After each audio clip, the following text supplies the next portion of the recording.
we're talking about Christianity digesting the Hinduism. Is that, and I missed the early part of your lecture. I'm sorry, it came a little late, so I was not sure whether it was only could you put the camera on him? The Christianity part, or is it any other religion from the religious aspect, not just from the colonizer?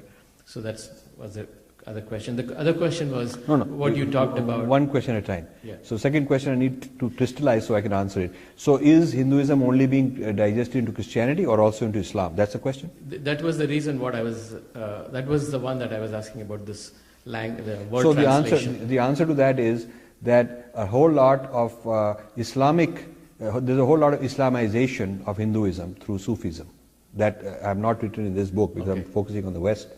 But there's a parallel issue also with Urduization of Indian culture and the idea of becoming very fashionable that Sufi is the same thing. Now, how many of you would say Sufism is the same thing as Hinduism, as Vedanta? Many of you might say that. Yeah? No. What is the difference? Sufism also says oneness. Sufism also says oneness. Sufism, Islam. So Islam. No.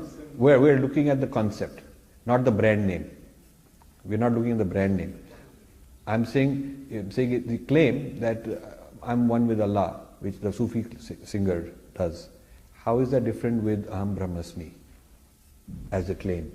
Not that they're named as Islam and we are named as something. It's not as simple a matter as name is different, because any intelligent child will say name may be different, but they're underneath the name they're believing the same thing.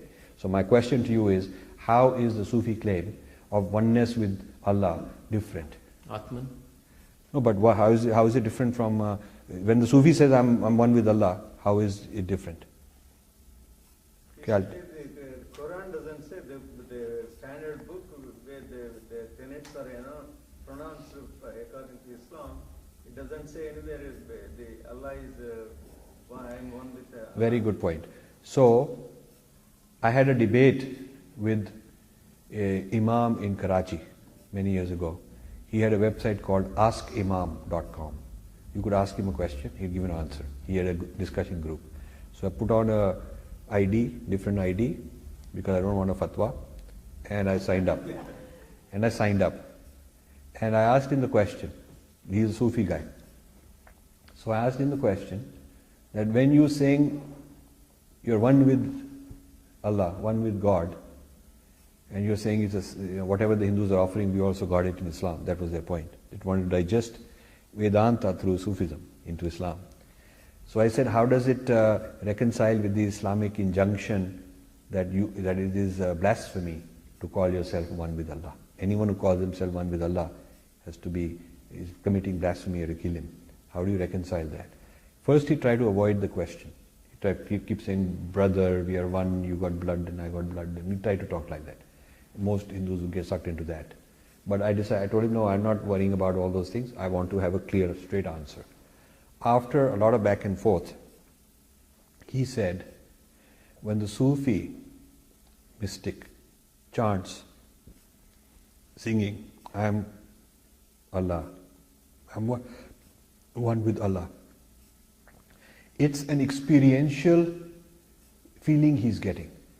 It is not that he actually is one, but he's feeling like he's one. So the difference is that you are a bank teller. You're not the president of the bank. But one day they say, okay, you can sit on the president's chair and feel as if you're president. It's not that you are the president. You can't have an executive order and fire somebody and shut down this and that. You don't have the actual powers of the president. But you can feel, you can pick up the phone and talk like him and all that. You kind of feel like, oh, I'm president. So Allah, by His grace, sometimes for a brief moment, wants to give you that feeling as though you were, but that doesn't mean you actually are. So he says, therefore, the singer is not violating the injunction of Quran because he isn't really Allah. He is simply getting a momentary feeling as though he were, due to the grace of Allah.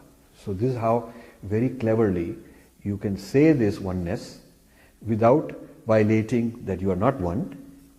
You see what I'm saying? The difference between feeling something and actually being something. Feeling could be an illusion, feeling could be a dream, feeling could be a hallucination, it could be whatever. So Allah is giving you that feeling as a way to give you that little bit of gift, a gift of an experience. So then I said that now if a Vedantin understands that in Vedanta that oneness is the real nature, it is not just a feeling. It is not that you are completely separate from God, but you will get that feeling just once in a while for a split second, so you can sing about it. It's not that. It is genuine unity. When Vedantins understand the Sufi from this point of view, then the Vedantin cannot be fooled that it is the same thing. Then a Vedantin in a meeting where Sufis are singing and all the Hindus are feeling, oh yeah, we're all one now, we're all the same because they are saying the same thing, we are saying the same thing. All paths lead to the truth. This is their way of saying it, and our Vedantins, gurus are saying the same thing. So why are we different? That's a very dangerous thing because it is different, as I just explained. But the difference has to be understood in a very sharp way. Yeah. So this digestion into Christianity, and there's also digestion into Islam.